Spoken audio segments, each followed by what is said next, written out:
आज हम दुनिया का जो नक्शा देखते हैं जिसमें अलग अलग देश हैं, वो हमेशा से ऐसा नहीं था। असल में इन देशों का जन्म एक क्रांतिकारी विचार से हुआ जो 19वीं सदी के यूरोप में पनपा था।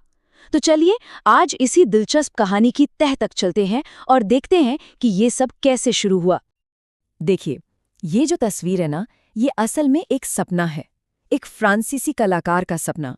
इसमें यूरोप और अमेरिका के लोग अपने अपने देशों के झंडे लिए आज़ादी की मूर्ति की तरफ बढ़ रहे हैं, और ऊपर आसमान से जीसस, संत और फरिश्ते ये सब देख रहे हैं, जो मानो दुनिया के देशों के बीच भाईचारे का आशीर्वाद दे रहे हों। लेकिन सवाल ये है कि ये सपना इतना बड़ा, इतना क्रांतिकारी क्यों था? मतलब इसमें ऐसा क्या खास था?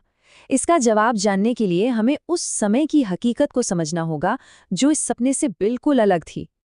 सॉरियो की ये पेंटिंग असल में एक यूटोपिया थी, मतलब एक ऐसी दुनिया की कल्पना जो इतनी परफेक्ट हो कि असल में उसका होना नामुमकिन सा लगे।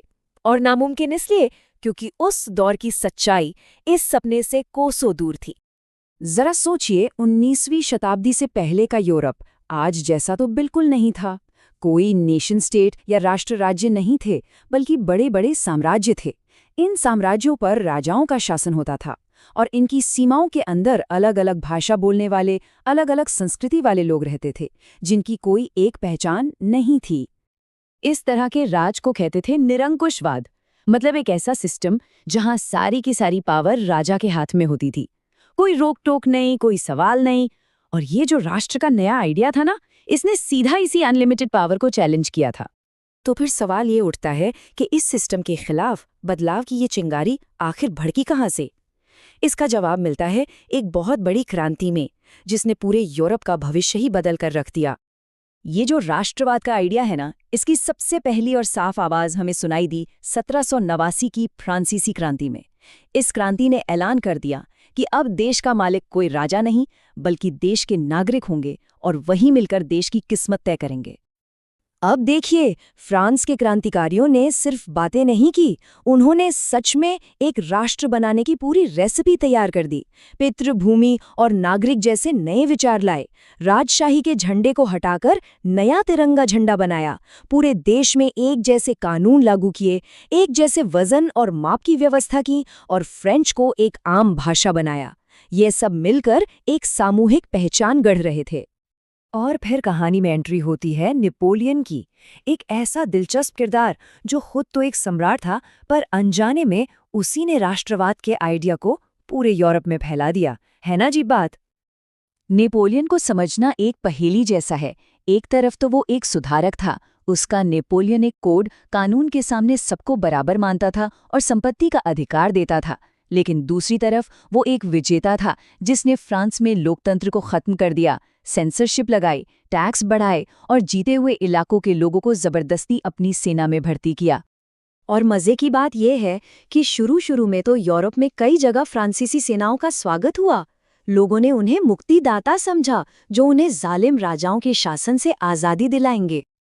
लेकिन ये जो जोश था ना, ये बहुत जल्दी ही खत्म हो गया। लोगों को समझ आने लगा कि ये नए कानून वानून ठीक हैं, पर इनसे राजनीतिक आज़ादी तो मिल नहीं रही थी। बढ़ते हुए टैक्स, सेंसरशिप और सेना में जबरदस्ती भर्ती ने सारे सुधारों पर पानी फेर दिया। लेकिन कहानी सिर्फ लड़ाइयों और क्रांतियों की नहीं है। राष्ट्रवाद को हवा देने के लिए कुछ बहुत बड़ी आर्थिक और सामाजिक ताकतें भी काम कर रही थीं। चलिए अब जरा उन पर नजर डालते हैं। इसको समझने के लिए जरा उस वक्त के जर्मनी का हाल देखिए। एकीकरण से पहले जर्मन भाषा बोलने वाले इलाके एक बहुत बड़ी पहेली थे। नेपोलियन के बाद यहाँ करीब 39 राज्य बन गए थे।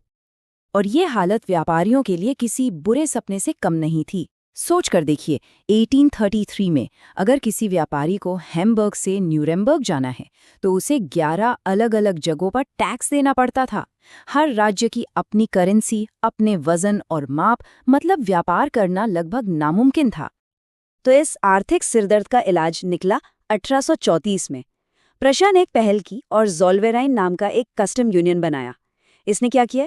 इसने राज्यों के बीच के सारे टैक्स बैरियर हटा दिए और 30 से ज्यादा करेंसीज की जगह सिर्फ 2 करेंसी कर दी। जब पैसा एक हुआ, व्यापार एक हुआ, तो देश को एक करने की भावना को और भी ज्यादा बल मिला।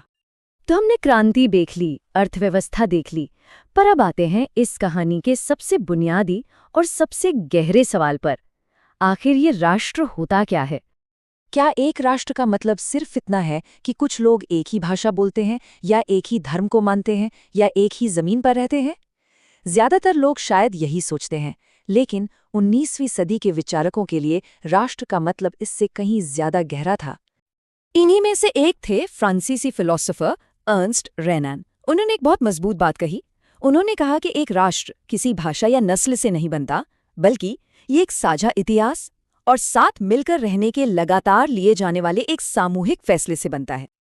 और अपनी इसी बात को समझाने के लिए रेनान ने एक शब्द इस्तेमाल किया, डेली प्लेबिसाइट, यानी रोजाना होने वाला जनमत संग्रह। इसका मतलब ये था कि किसी राष्ट्र का होना कोई तयशुदा बात नहीं है। ये तो उस देश के नागरिक हर रोज एक साथ रहने का फैसला करके उसे जिंदा रखते हैं। ये एक रोजाना लिया जाने वाला संकल्प है।